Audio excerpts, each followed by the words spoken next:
Welcome to the Castro Files. We've got some fun stuff to talk about today, some creepy stuff. We do. Some creepy things. We do. Quite creepy. What's your story today? My story is about meeting the Grim Reaper. Nice. At least that's what they call this entity. Yes. Demon? Yes. Meet the Grim Reaper is the name of my story. The Grim? The Grim. The Grim. Thank you. It happens. I know. Tongue-tying. It's all good. Thank you guys so much for joining us. We appreciate it. Thanks for following us and tuning into these episodes. These have been Absolutely. awesome. We're really enjoying it. Again, we've having a talked good about time. this in the past, or in this is our third episode. Right. We've talked about it in the first episode, and I figured I'd reiterate this. It's, we have a passion for creepy stuff, like trying new stuff, going out and I don't want to call us, we're not investigators by any means. We're enthusiasts. Good way to put it. Paranormal enthusiasts. Yes, we watch the shows. We go and like to stay in haunted houses We or haunted do. We hotels. do some ghost tours with a little bit of investigating, but nothing by any means professional. No. Nor do we That's know. for the pros. Nor do we act like we know what we're talking about. Absolutely. We just like the creeps. Absolutely. Yeah. So I've got a doppelganger Oh, cool. story today. Awesome. That'll be fun. Little background on little bit of history on the doppelgangers. Okay. And then a pretty interesting historic. This is like a historically documented. Historically.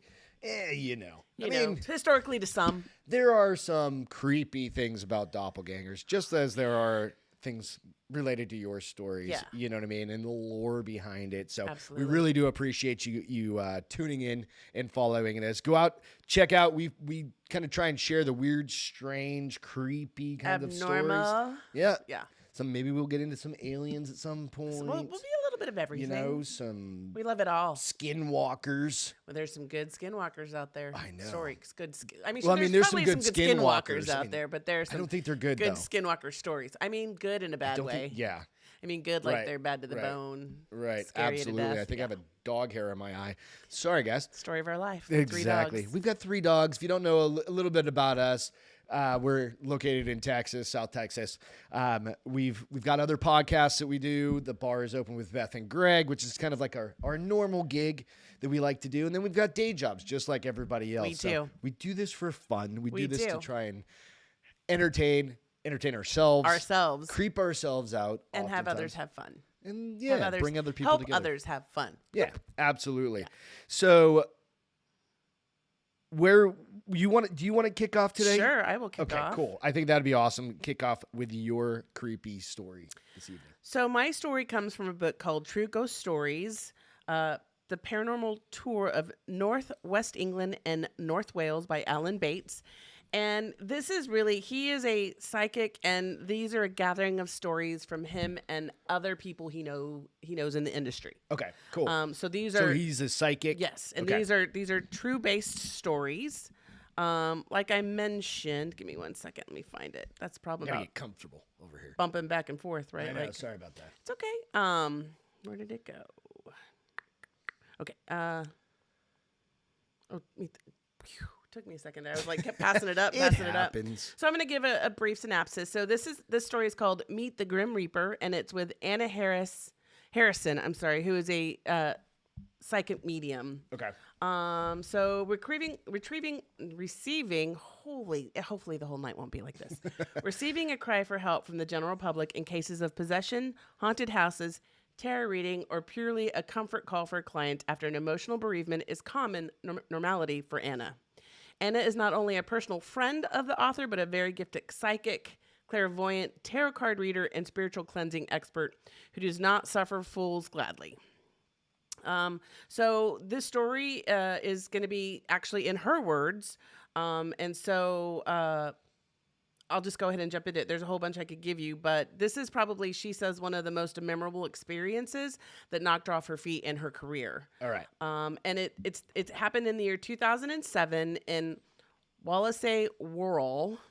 Where's that at? It's in UK somewhere. UK is wicked haunted. Yeah. So we were talking about that before we went on, right? And it's the history back there. there's It's so just much and old. so much Castles carnage and war and everything. So famine and plagues and everything else all that sorts goes of into stuff. it, right? So in the year 2007, she was working the podium as a local spiritualist church in Laird Street in Birkenhead. The church now sadly no longer exists. It was after demonstrating one cold and windy autumn night that Anna received a telephone call from a lady that had attended the church unknown to Anna, requesting a house sitting for 5 friends. Okay. So what's a house sitting? A reading. Oh, okay. She wanted a reading for her and her friends. All right. To Anna's mind, this was a standard normal practice, as her reputation as an accurate reader, medium, and clairvoyant psychic was spreading fast in the area. All right. Nothing could have prepared her for what was about to happen at this small 3-bedroom terraced domestic dwelling on Raycraft Road, Walsall. Let's see, rural, and to such an extent, it still plays in her mind a decade later. So, yeah. So, and this book is brand new, 2022. Oh, so this was these in 12, are new. 2012 or something. 2007 is when the story happened. Okay. So, 15 years ago. Yeah. Got it. So the following is Anna's story in her own words. Making my way to the property this evening was no different than traveling to any client's home on any other night. In my mind, I was focused with the task ahead and was eager and ready for work. The beauty of my unusual occupation is that I get to meet all sorts of amazing people right across the spectrum, from regular, ordinary families to very strange and wonderful world types, and they all have a story to tell. I love how she says wonderfully weird, so I love that. She loves all of it. Yeah. That's kind of like us. Yeah. It was a really cold evening on Raycraft Road, and even though it was only autumn, winter that year had crept in early. I was wrapped up, warm, and had a silk scarf around my neck, but my face was frozen stiff. I was really looking forward to the anticipated effort of a nice cup of hot tea before I mentally prepared myself to work. I was expected at 7 p.m., but I arrived a few minutes early, but upon knocking on the door, I had absolutely no idea what was about to be presented to me. I waited, and eventually, after a couple of minutes, the door opened, and I was greeted and beckoned in by a middle-aged lady that I will name Rita. Okay. The moment I stepped foot in the hall of this post-war built dwelling, I experienced a dizzy spell. It was a feeling that I have never forgotten. I best describe it as overwhelming, and the house felt like it was back to front. I know that sounds bizarre, but this is what it felt like to me. It was as if I was an optical illusion and was standing in the middle. Instantly, my protection kicked in, and my spirit guide would not let me psychically open up in any way whatsoever, having total protection. I just got the willies. I know, literally just got like the willies. I mean, if your spiritual guide is telling you danger, Will Robinson. Like literally, yeah, I got like it's creepy. I know. So it blocked me out completely. Rita asked me if I was okay, but I replied that I believed something was not right in this house. Something was very wrong. Yeah. Other guests watched my look of confusion strangely if this was what they had anticipated. It transpired that I was lured to this house under false pretense of tarot card reading for 5 clients, but the true intention was not for card reading, but to test my ability and credibility as a medium. They had witnessed my ability at the spiritualist church and awaited my response to what was about to be revealed. I was completely and totally thrown off track and out of my depth. I was on unknown ground, but my curiosity got the better of my rational thinking, and I requested to be shown around the house. So, they lured her in with the tarot card reading, right? And they're testing her as a medium. They wanted to see. That's messed up. Like, I mean, it's under false. I mean, right. That's false pretense. Right. And I mean, she should be able to do both. I probably get it a little bit. Like, if you don't know that she is what she really is, do you want her to come to the house? I don't know. How do you feel about that? Because I mean, there's always the question, like, who is it, John Edwards or whatever, is like, was that dude real? Yeah. Who knows? Yeah. You know, and there's other ones, like we watch shows and, right. you know, and sometimes you're like, did that really happen? Or are they just making, are they just picking pieces, you know, and right. Are they the tarot card reading? Are they making it? Yes. Are they making it more adventurous than it actually is? You're going to live until you're 94, or you're going to be hit by a bus tomorrow. Right. Like, based on, like, oh, your lifeline, whatever. Right. So she did go ahead and request to be shown around the house. Something was wrong here. Very, very wrong, I exclaimed, but I just could not work it out. I needed, for my own human curiosity, to find out the true reason behind my invitation, and with total disregard for my own personal safety, I was guided upstairs with the false tarot encouragement in tow. So the group was following her. Okay. The first room I entered was the smaller of the bedrooms, and I experienced nothing out of the ordinary, just a regular standard room. I was then led to the middle-sized bedroom, which was occupied by the parents, and again, nothing indifferent, but with the exception of hindsight that most parents would normally always opt for the largest bedroom in the house and not settle for the smaller one. At this point, my head was totally confused, and Rita stood 2 meters behind me with her arms outstretched as if policing the hallway. It would not proceed any further. As I moved towards the master bedroom, the rest of the flock stood behind Rita as if they were afraid and knew what lied behind the door. I held the door handle for what seemed like ages, but must have been seconds. With bated breath, I turned the handle. Nothing could have prepared me for what I was about to witness. I walked into the room on my own will, the rest of the party staying well behind on the balcony. I was truly terrified at the sight that befell me, and will never, ever be erased from my memory. The room was painted bright red, but not a normal paint job. But the paint was randomly splashed everywhere. Bed linens were cut to ribbons and covered with human excrement, and on top of the wall painted was also human excrement. I experienced a terrible fear, the feeling that I was being watched. As I turned towards the window, I almost passed out with sheer terror. There stood before me a tall, cloaked, solid black figure, and it turned its hollow, undefined, featureless head to me. To describe it in the best way I can, it was the Grim Reaper, emanating pure evil. I was literally rooted to the spot as I was absolutely terrified. In all my years of experiences with the afterlife, I'd never encountered anything like this. I screamed and ran out of the room, pushing rapidly past the party of voyeurs standing in their comfort zone at the safe distance, making my way hastily out of the property, followed by screams from behind me. From the other people? Yeah. Like they The saw door it was too? open. The door was open. They all probably knew what was in there. I refused to go back to the property, but made arrangements to speak by telephone the next day. I needed to go home immediately, home to bed. I was totally drained and exhausted, but most of all, I needed answers. I woke the next day and instantly reconnected the last night's negative events, and I replayed the whole experience in my head. I needed an explanation, an apology. Was it what I needed? To describe my state as confused did not do my feelings justice. I did not know what I wanted. I ate breakfast, and after a cup of strong hot coffee, I brought my senses down to a rational level. I needed to speak to Rita. We arranged to meet later that day in a small cafe. I arrived first and ordered yet another strong black coffee. A few minutes later, Rita arrived and greeted me with a half smile. I had the feeling she was sorry to have put me through the dreadful experience, but I demanded an explanation.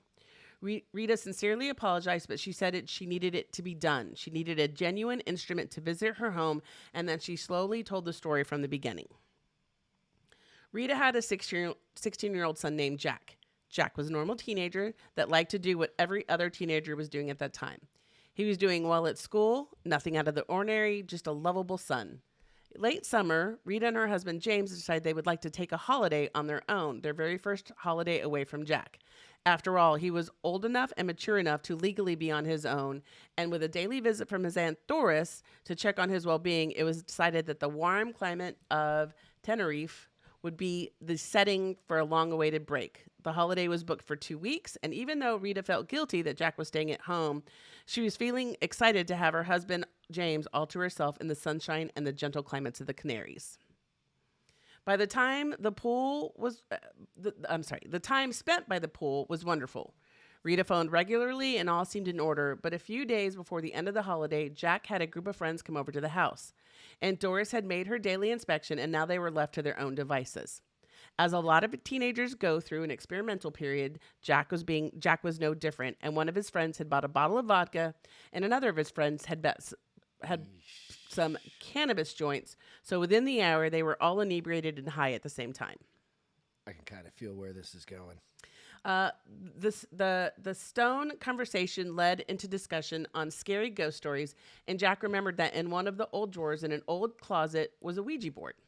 They all agreed and decided to give it a try, not really knowing what to expect.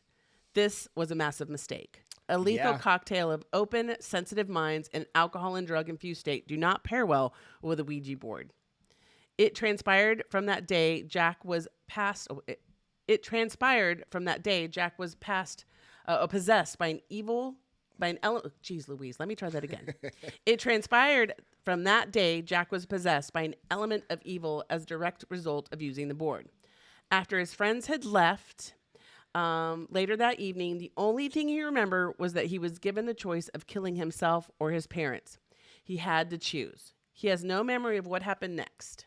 He went into his father's shed and found a large tin of red paint and a paintbrush and a very sharp machete-style type knife and went into his parents' bedroom. He painted the whole bedroom red from the skirting boards, which I think are the floorboards, to the ceiling. He then used the machete to cut the bed sheets, duvet, pillows, and mattresses into shreds. And when this complete, he defecated on the bed and wrote an excrement on the wall. He then fell asleep on the defecated, tattered bed. When he woke the next morning, he had no memory of what had happened. He stayed home from school that day, and when Aunt Doris called to check in on him, she was none the wiser for the previous evening and allowed Jack to go back to his own bed to sleep. What? Kind of weird, right? Dude, yeah. Like you go, okay. Well, hold on. So let me keep going. Hold on. So 2 days later, Rita and James arrived home from their wonderful, restful holiday. Upon entering their bedroom, they were beside themselves with rage. They could not comprehend what had happened. Not only was their sacred family bedroom defaced and wrecked, but there was a dreadful feeling of negativity, a feeling that would not allow Rita to stay in the room for more than a couple minutes maximum. Jack was taken for medical diagnosis. He had a CT and MRI scan, consultations with psychiatrists and other physiological tests, but every single one of the tests carried out on Jack all proved clear. He was given a clean bill of health and discharged. Jack was not himself. It was plain to see. So a decision was made for Jack to stay with his Aunt Doris, who lived locally for a few weeks. Literally within days, Jack made a full recovery and back to his old self, but with still no memory of what happened that dreadful night. Jack eventually came back home, but within a couple days, he became irritable and unsettled, so the decision was made for him to live permanently with his aunt. Okay. The defecated room was left exactly as it was found by Rita and James. That's kind of weird. On that fateful night, clean it up? And still with the dark negative presence. Hire somebody. Rita and James could not bring themselves to enter the room again, and this was the reason why they moved into the intermediate bedroom. They couldn't go in there to clean it up. Hire somebody. After the history was explained to me, Biohazard I was now able to put the final jigsaw pieces together. Jack and his friends, in an altered state of awareness, had inadvertently opened up a conduit for this entity, and the objective for Rita was to have a sensitive medium such as me to confirm that this was the case. Now I was in possession of all the facts and a clear mind. I was able to move to the next step, removal of this entity. With the agreement of the family, we contacted a local priest and a date was set to bless the house, and I understand it was successful and the atmosphere is now cleaned. That's creepy as shit. I know. You like it was so bad in there they couldn't even clean. They couldn't stay in there long enough to clean up.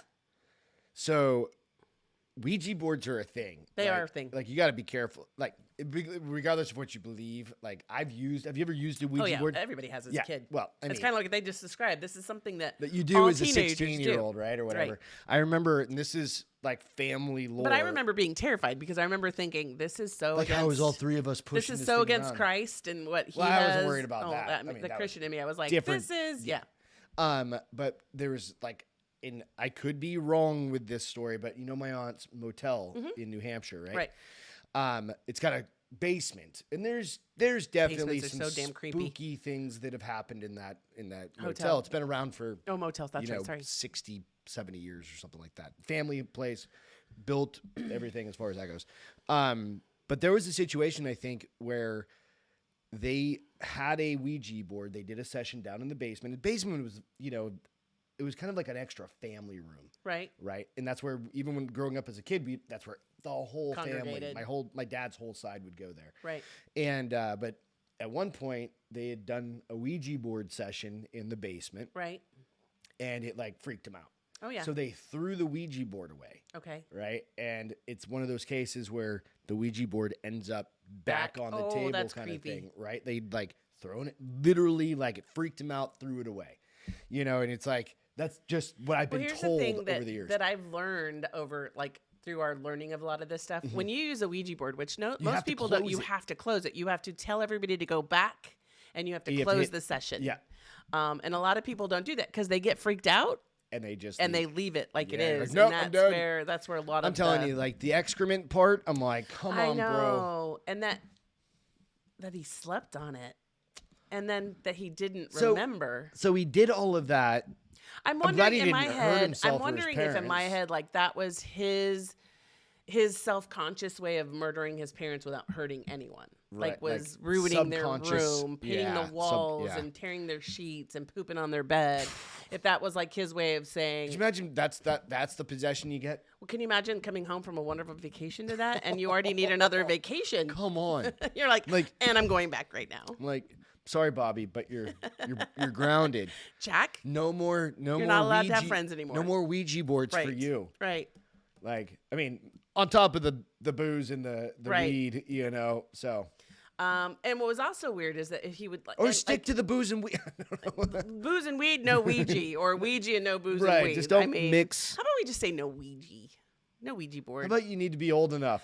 um, I don't know. I don't know the rules with these things. well, none of us were old enough when we first started. I mean, I was because again, strict mother. Yeah. But Not the here's Ouija the part, thing. not the Ouija so I do love like at one point I didn't read this part, but they're like they've since sold the house. Are you maybe the reader that lives in Rykoff now reading this story? And I was like, ooh, right? ooh, ooh, ooh. Great story though. It's Yeah. it's creepy, and those are the things that kind of happen. That's a lot of these types of stories. And you had know a what I mean? picture, right? Oh of, yeah. That's absolutely right. So remember, she was saying like the demon in the bedroom, right? And Yep. this is kind of what I imagined. It's what was the Conjuring? Yeah, that's Conjuring. So this is I think the creepiest. This one and the one where he blends in with the wall is one of Yeah. the creepiest things I've ever seen in my so life this is in a a movie. lightened version of that, Right. where he's like, I just wanted to kind of impress. It's like total black features, Right. except for And when that's he's what like she saw. leaning over the shoulder and he's got that red and black Right. and yellow eyes and And that's what she said she saw. She saw a faceless, dark being, basically like this. And that's what was his name? The kid's name? Jack. Jack. That's Jack sleeping right. Just a no. I don't want to imagine that. So we don't have to. No. And when I read the first time I read this, I was like, ooh, cool, Note to self. that gives me goosebumps. Be careful with Ouija boards. I'm telling you. And sorry, I was a little tongue-tied a couple times. That's okay. It happens. You know, These are written a lot. I don't know if you've ever known. I've learned with all my reading that I do that American authors and European authors speak completely different type of different. English. Different Yes. speaking, different spellings. Different like style. we spell realize with a Z, they spell realize with an S. S. You know, so sometimes Yeah, it's still, there's even some though I do a lot of words. reading, and I read the damn story, and I still got tongue-tied a couple times. absolutely. Thank you for sharing that Yeah, one. it That was was fun, right? awesome. Absolutely. So we're going to go into the world of doppelgangers, which is interesting. So I think a lot of people, if you haven't seen this movie, Us, it's a Jordan We Peele haven't seen movie. it. Creepy. I haven't seen it, but I've seen enough of it To know the gist. The gist Why of haven't it. we seen it? Because you don't like watching absolutely. scary movies. I do. Well, There's a rule. It has to be during the what time is it? daytime. What time does it It's have? way too late for that now. It has to be like 12 o'clock. Like so I can noon. watch either couple action movies or a couple funny movies afterwards. It's just So the way. it- she- It's that's- just the way my brain works. That's the way she's built nowadays. Yeah. So yeah, but I used to love them. That's the crazy thing. But that's kind of probably one of the newest type of doppelganger stories Out that's there. been released Right. in a long time. Nope, And I you're don't. right. It wasn't really pitched as that, no. but it's very much what it was. Yeah. Right. So. The lore of the doppelganger has been around for a very long time. The word doppelganger was introduced by German author Jean Paul in his 1796 novel. I can't even say this word. Seinbinka. Bless you. A circuitous plot features the protagonist Sibicus. It's got the dots and all the things over it. Yeah. the Exchanging Swedish. identities with his friend and lookalike Liebgeber. Even Abraham Lincoln Yes. thinks he had a doppelganger. So Lincoln saw his doppelganger. It was the night of his first election. He was sitting on the couch and happened to glance into the mirror where he saw himself and a second face that was also his. The second Lincoln was pale and ghostly. It appeared when the new president stood. His wife was hysterical. Sure, it was bad news. A certain sign that Lincoln would not survive his presidency. So on with the creepy stories. So I want to give a little background. I like to give background because some of these things, like when we talk about lore of these, even going into other stories. Like we talked about mirrors last week. Right. And it was really interesting last week. When you start talking about something a lot, it starts happening a lot, right? So it's like buying a white car. My white car. You bought your white car, right? And then all of a sudden you start noticing the 1,500 white cars that are around you all the those time things that you never saw that you before never you saw owned the before. white car. But Absolutely. the creepy part about the mirror is, They're everywhere. like we talked about it, doppelgangers. Yeah. Right. Oftentimes, and I'll show some images here in a little bit, or it's one specific. Doppelgangers they tend to appear in mirrors also. Oh, really? Like you've seen didn't know that. I'll show you the picture right here. So mirror girl, right? That's kind of what I've called it. Oh. So if you look at the one on the left, it's like laughing, like kind of hysterically. The one on the right that's in the room is just smiling. So the real girl's not smiling. The other one non-real looks girl, the creepy. doppelganger is. And you can zoom in, and I'll creepy post laughing. these out as well to Yeah, I can't wait to do that. Instagram on the Castro Files page. Yeah. So so there's some creepy things when you start thinking about like the history of it, right? So let's get into the some of the history here. So this was published on Vice, the time when you're most likely to see your doppelganger. If you run into your twin, it doesn't necessarily mean you're going to die, but it may mean something about your health. Right? Oh, geez. This article was originally published in Broadly also. So in 1845, a 32-year-old teacher, Emily Sagi, which I have a quick story afterwards to go into the details on that. So I'm not going to go into too much on that one. Started working in a French language private school. This is one of the older stories that's well documented. Okay. Right?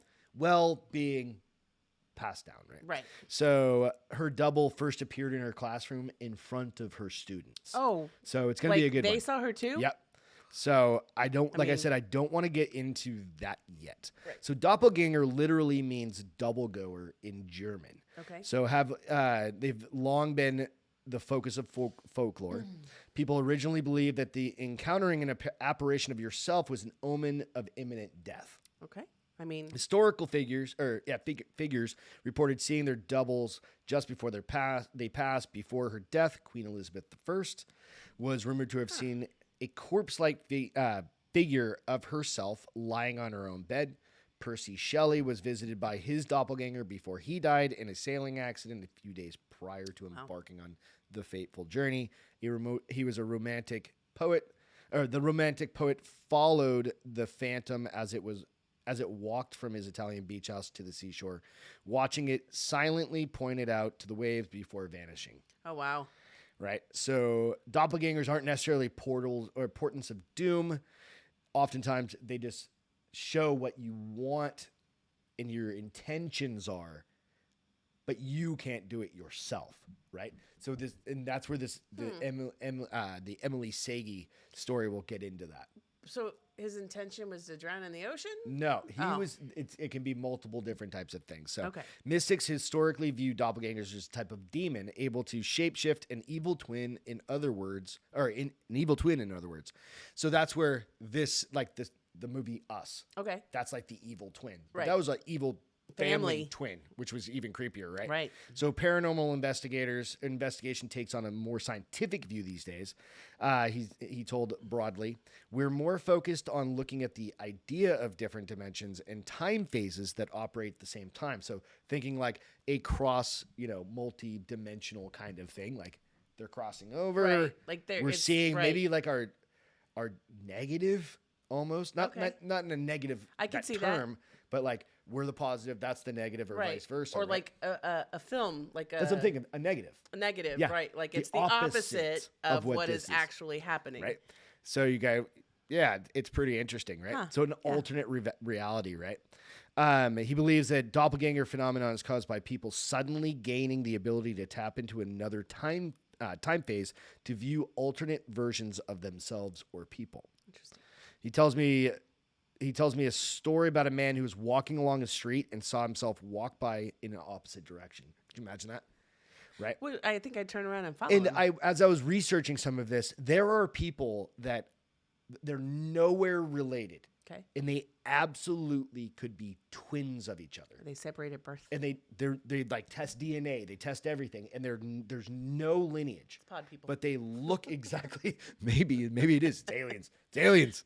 But they absolutely look exactly like each other, right? And it's documented. Like I looked at 20 photos of different people crazy. that they're sitting next to each other. Well, it's like, and they met each other. We've seen people where they're like, I won't say the show, but they'll show somebody and they'll show that same person in the 1800s.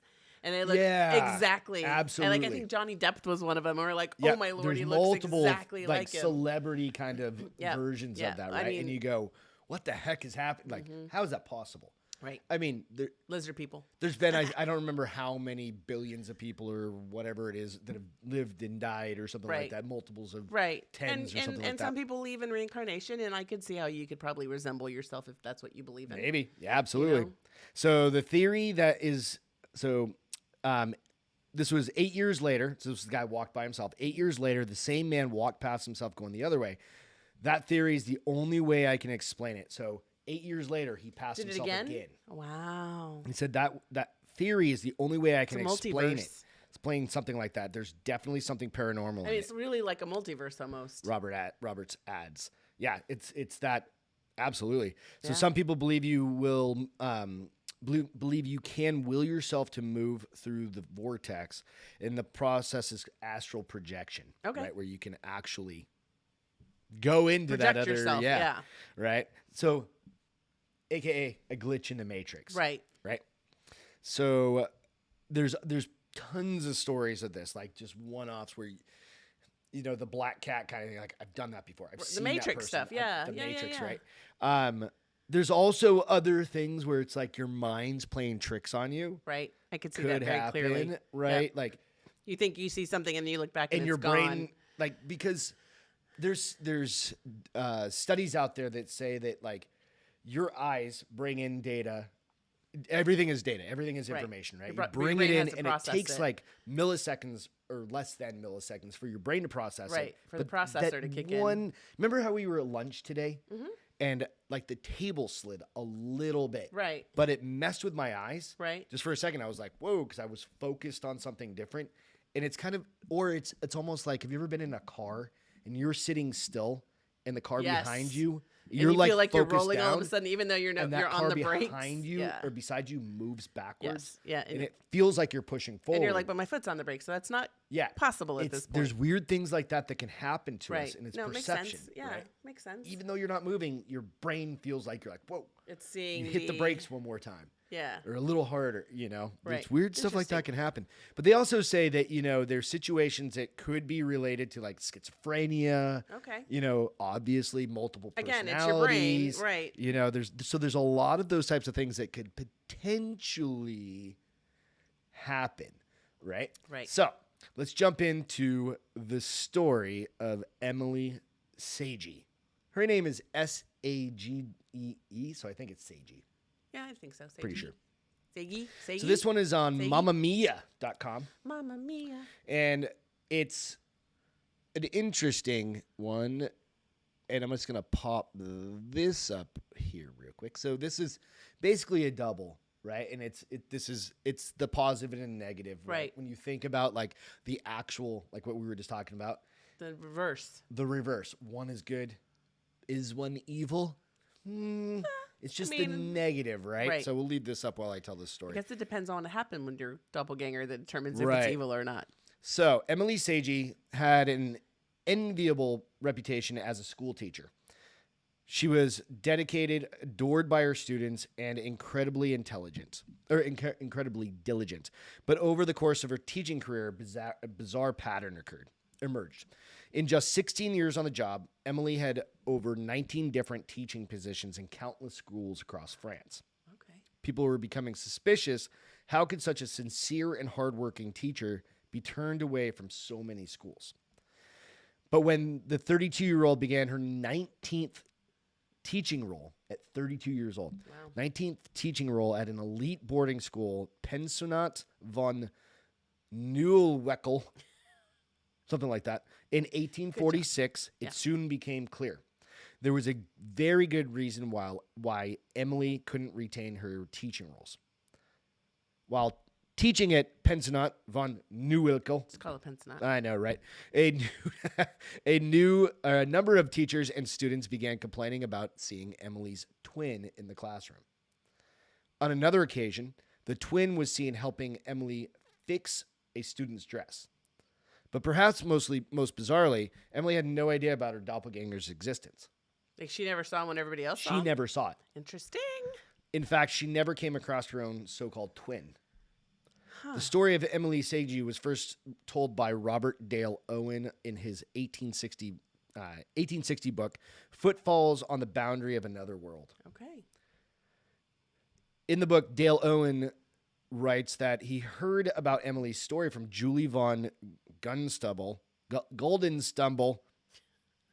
Just stumble through their I'm trying. Just Daughter of Baron von Gunstubble, who attended Pensionnat von Nieuwilkel.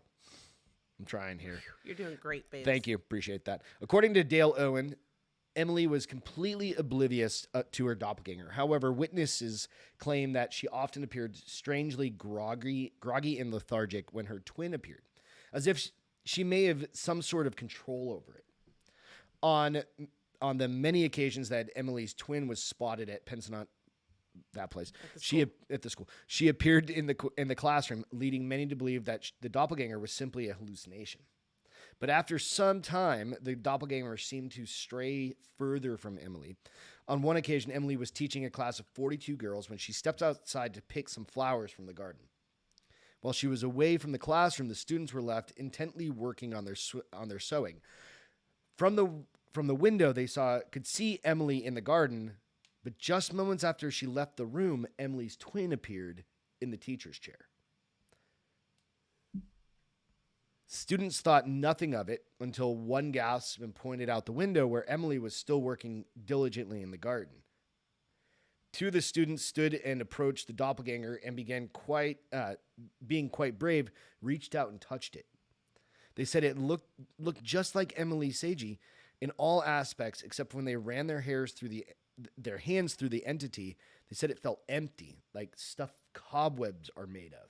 Interesting. Like static. Yeah. Like almost like static. Right. Eventually, Emily was reportedly let go from her role at the school as parents were threatening to take their daughters out of the school. According to reports, nothing was heard about Emily Sagi and her bizarre twin again. So is there actually any truth to the Robert Dale Owens story? While many believe in the story and its bizarre paranormal links, it's important to note that Dale Owens' book is the only known account of that doppelganger. Okay. So, I mean, here's the thing. We've tried to find some doppelganger stories that we've heard, and we can't find them. it's hard. And there's one, I don't even know what episode it is. Right. It's on Scared to Death podcast. Yes, and both of and us. that is burned into my brain. It freaked us out so badly, and we listened to that podcast on road trips. We listened to it like hours of it. Yeah. Because we stockpile them. And if you ever want a great podcast, go out and check out Scared to Death podcast. It's fun. But this was a reader reader submission. Listener submission. Yeah, perfect. Thank you. And it's coincidentally from your neck of the woods, over from where I grew up Yeah. in New Hampshire, Yeah. in Seabrook, New Hampshire. I can't find anything on it. Yeah. And I can't find that podcast. They've done hundreds and hundreds. I was going to say, there's a lot you'd have to go through to find it. And it's one of those things that you go, man, that was one of the creepiest stories creepy AF. I mean, that is probably one of their most, for me, terrifying stories. Yeah. If you can find it, the thing, like, let we us were know. listening to it and we were in the sun, and I was like, oh my gosh, I have goosebumps so badly right now. You need to turn this off. So, I'm telling you, Could you imagine just like the story, like the picture here, or the picture of the little girl in the mirror? So I wonder when they saw her It's like- double, were they dressed alike? Did they look alike? I think it's a mirror image. But yeah. I did read some portions of another story of her, and it literally looked like her energy was being drained out of her. That's why she was so lethargic. And everything that she was trying to be such a good teacher, and that's where it almost like the astral projection into another, like that was filling the void that she felt like she couldn't. Because she was being such a good teacher. When she went to go get to the garden, she felt like she was needed leaving her more students. effort. So She something needed came in more- to support her. Right. So it's an interesting kind of parallel. Like, is that a good thing? I don't think And so. I guess in the 1800s, that would have been terrifying. Like today, if my That'd be kid- terrifying now. Yeah, if my kid came back and said, Miss Emily has a twin and she comes and sits when she goes to the garden, I'm like, well, I does would she hurt literally you? think it's a twin. Does she hurt you? Does she mean to you? Does she continue lessons? You're fine. But I would legitimately think, oh, she has a twin. Right. And she's a teacher. I wouldn't be like, she just appeared in the chair. Well, it doesn't sound like she appears. Like she she walks didn't in. open the door, close the door. Yeah, You know what I don't mean? It's crazy. It's crazy. I mean, I hope I don't have a doppelganger out there. If I Imagine do, the world evil is, you. if I do, the world is in trouble. Whoa, you're in more trouble than anyone. Probably but tattooed up, yeah, head to toe, pierced, black lipstick. more pierced than I am now, more tats than I have now. Just saying. I mean, or maybe I'm the evil doppelganger, and there's jeez. a It would make angelical one that all makes sense now. that comes on the other side. Absolutely, all makes sense. You'd hate the good one, The Good Witch. the good witch. The yeah. Good Witch. That's it for this evening. Thank you guys I hope so you guys much. enjoyed those quick, short, fun stories. Absolutely. If you have any ideas of news stories you'd like us to share, Please to research, instant to do. message us. Yeah, some ghosts. If you have a some- story, feel free to write it up and send it to us. We'll Yeah, definitely we'll share absolutely- it. Yeah. And if you want us to Or share if any- you whatever. have a great story to pass along, give us the name, the book, whatever. We'll look it up. Yeah, absolutely. So you'll always be able to find us out on the Castro Files and on The Bar is Open with Beth and Greg. You can check that out on iTunes, Spotify, Instagram, and Facebook. All the platforms. And everywhere. YouTube. All the regs. All the places you can listen Yep. or watch an Episode. episode, if you will. Do us a favor. Hit the thumbs up and subscribe. Absolutely. Like, subscribe, do all of those sorts of things. Absolutely. Thank you so much. Have a wonderful Memorial rest of your Day weekend. Memorial Day weekend as And well. we'll see you guys next week. Labor Day weekend. Labor Day, thank you. Weekend. May, Memorial, September. I'll get it one That day. doesn't make any sense. That's how I remember it. Anyway, take care, everybody. Bye, guys. Thank you so much. Thanks. Cheers.